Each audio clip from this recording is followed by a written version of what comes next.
Jesucristo, el Verbo viviente, es el único medio de salvación. Él es el centro del pensamiento de nuestra vida, la fuente y la autoridad de la doctrina. El principal propósito de la vida de Cristo fue la obediencia a los mandamientos, exaltando la ley de Dios como un reflejo de su carácter. El principal mensaje a ser predicado en el mundo, basado en Apocalipsis 14, está representado por 3 ángeles llevando el Evangelio eterno al mundo entero. Este mensaje se basa en los encantos inigualables de Cristo y declara que la hora del juicio ha llegado y llama a obedecer los mandamientos de Dios. Mediante su palabra, Dios ha comunicado a los hombres el conocimiento necesario para la salvación. Las Santas Escrituras deben ser aceptadas como dotadas de autoridad absoluta y como revelación infalible de su voluntad.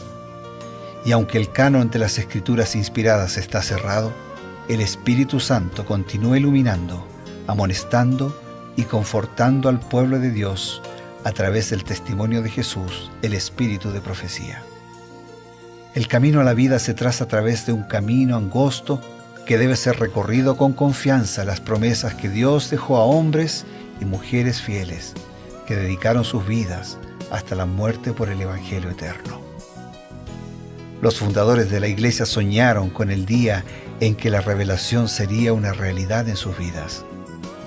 Miraron con los ojos de la fe aquel día glorioso cuando finalmente la promesa sería cumplida en la venida magistral de Jesucristo a esta tierra para recompensar a cada uno según sea su obra.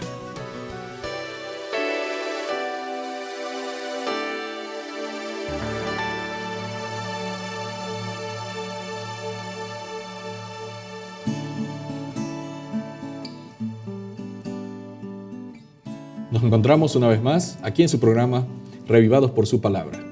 Este es el segmento que conocemos como Creed en sus profetas.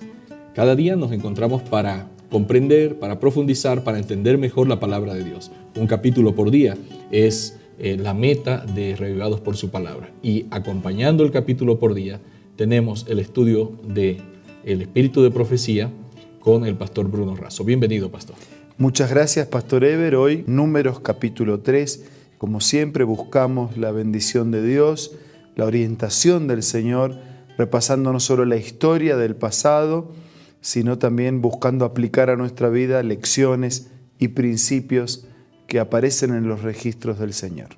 Sin duda, pastor, en este capítulo hemos revisado las actividades, las tareas que realizaban los levitas y también algunos pasajes dedicados al rescate de los primogénitos. Y eso es lo que vamos a enfocar un poquito para aclarar mejor un poco estos dos conceptos. La primera pregunta que quisiera hacerle, pastor, ¿para qué tarea específica escogió Dios a los levitas? Voy a responder tu pregunta con una declaración de patriarcas y profetas. Después de la institución del culto en el tabernáculo, el Señor escogió la tribu de Leví para construir el santuario en vez de los primogénitos de Israel, y dijo: me son dedicados a mí los levitas de entre los hijos de Israel en lugar de todo primer nacido. Los he tomado para mí en lugar de los primogénitos de todos los hijos de Israel. Sin embargo, todo el pueblo debía pagar en reconocimiento de la gracia de Dios un precio por el rescate del primogénito. Así que Dios eligió a los levitas en lugar de quedar con el primogénito de cada familia. Dios eligió toda una familia para que se dedicara al sacerdocio, y de esa manera quedaban liberados los primogénitos de las otras familias, y por eso dice que debían pagar en reconocimiento de la gracia de Dios un precio por el rescate del primogénito. De todas maneras, pastor, cada familia tenía que pagar por su primogénito, era como una especie de reconocimiento de que Dios había dado ese primer hijo. Ellos decían que abría la matriz, ¿no? Exactamente. Que era considerado como una gran bendición.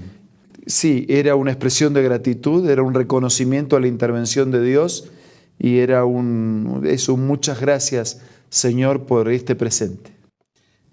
Los levitas se constituyeron en el primogénito del pueblo de Israel.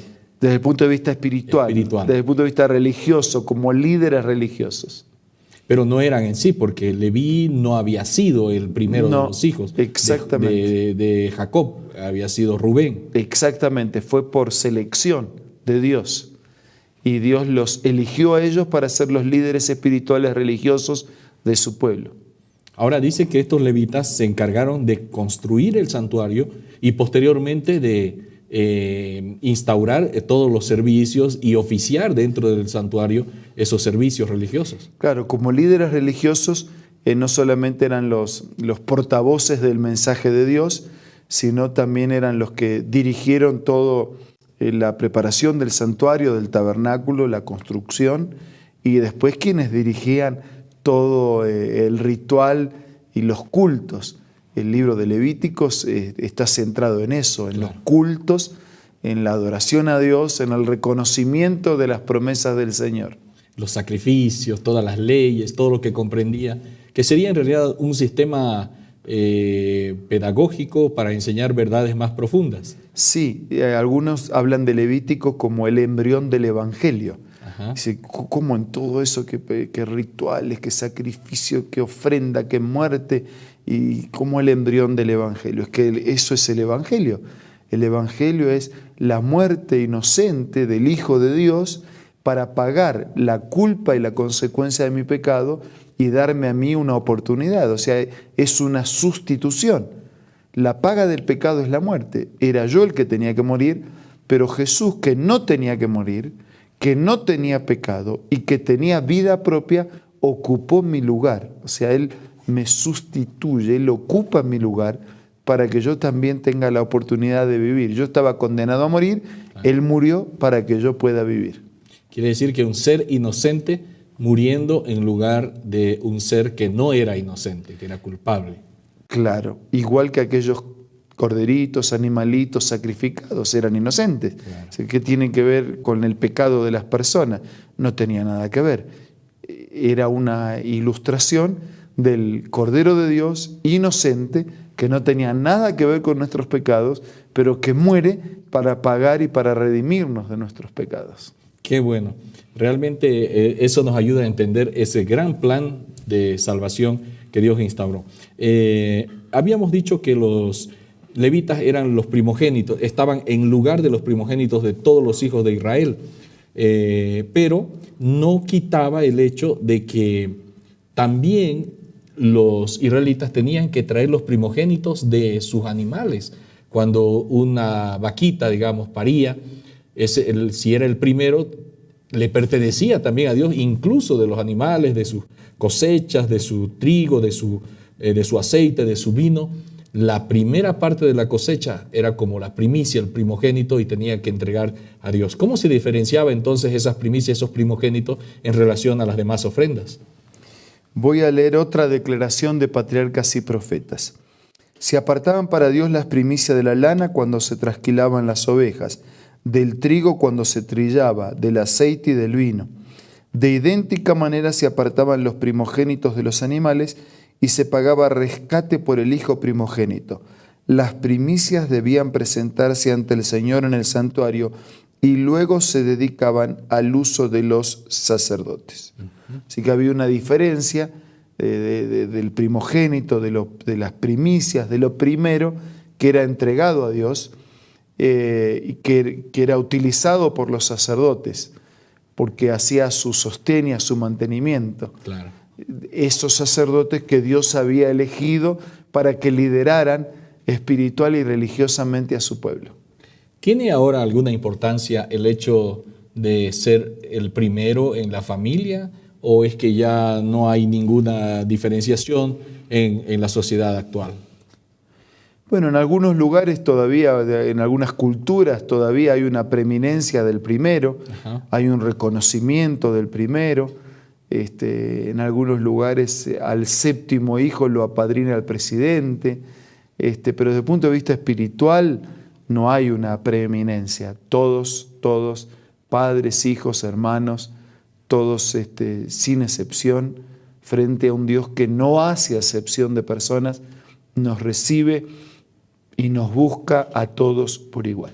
Esto quiere decir, pastor, que en Cristo Jesús, que es el primogénito de los primogénitos, todos llegamos a ser primogénitos para Dios. Amén, exactamente, así es. Porque yo siempre digo que en la colina del Calvario, en la cuesta del Calvario, todos quedamos igualados. Porque el precio para redimirnos a todos fue la muerte del Señor en la cruz. Al primogénito, al segundo, al tercero, al último, al judío, al gentil, al extranjero, al creyente, al incrédulo, al religioso, al pagano. Todos quedamos igualados. El mismo precio para todos, para salvar al adúltero, al mentiroso, al ladrón, al asesino, al egoísta, el mismo precio. Tenía razón Pablo cuando decía que Dios no hace acepción de personas de ningún tipo y que todos tenemos la misma oportunidad. Podría hacernos un llamado para entender esa igualdad de Dios, esa igualdad de los hombres delante de Dios. Sí, por los méritos de Jesús todos quedamos alcanzados por la misma gracia del Señor, el mismo sacrificio es ofrecido para todos y a todos se nos es dada la misma oportunidad de redención. Lo importante entonces es que todos podamos aprovechar. Hay una parábola que Jesús enseñó de alguien que llamó a personas a trabajar y pactó un salario determinado. El que empezó temprano, el que empezó a media mañana, a mediodía, y el que empezó a trabajar faltando una hora. Y a todos se le ofreció el mismo salario. Después alguien reclamó y dice, ¿cómo? A mí lo mismo que al otro. Pero Dios nos ofrece a todos el mismo salario de la eternidad. Así es, pastor. Y bueno, amigos, todos somos iguales delante de Dios. Esas son buenas noticias. Y con esa buena noticia también vamos a recibir una noticia que nos interesa a todos. Ya volvemos. ¿Qué tal? Presta mucha atención a esta cita. Jacob prevaleció porque fue perseverante y decidido. Su experiencia atestigua el poder de la oración insistente. Este es el tiempo en que debemos aprender la lección de la oración que prevalece y de la fe inquebrantable. Las mayores victorias de la Iglesia de Cristo o del cristiano no son las que se ganan mediante el talento o la educación, la riqueza o el favor de los hombres. Son las victorias que se alcanzan en la cámara de audiencia con Dios, cuando la fe fervorosa y agonizante se hace del poderoso brazo de la omnipotencia. Qué lindo, ¿verdad? Esta cita tú la encuentras en el libro La Oración, escrito por Elena G. de White. No puedes perder este maravilloso libro de tu biblioteca personal. Así que te invito una vez más a que visites la página www.aces.com.ar o también puedes hacerlo visitando una iglesia adventista del séptimo día cerca o próximo del lugar donde tú te encuentres. También, si te gustan las aplicaciones y la tecnología, descárgalo como Elena G. de White del App Store o del Play Store.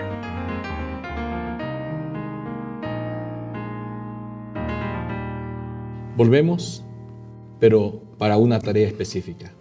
Queremos encontrarnos con el Señor a través de la oración. Juntos, ustedes y nosotros, invocamos el nombre de Dios. Padre nuestro que estás en los cielos, te agradecemos por Jesús, nuestro Señor, nuestro Salvador. Te agradecemos porque podemos presentarnos ante ti como somos, porque tú nos recibes por los méritos, por la gracia del Señor. Y porque para todos nos abres la misma puerta, nos muestras el mismo camino, nos ofreces la misma gracia y nos prometes el mismo destino de eternidad. Ayúdanos a aceptar, a recibir y a incorporar tu proyecto de vida a nuestra vida. Bendice a todos nuestros amigos, hermanos. Te lo pido, te lo agradezco en el nombre de Jesús. Amén. Amén. El día de mañana nos encontramos nuevamente aquí en Revivados por su Palabra y creed en sus profetas. Hasta entonces.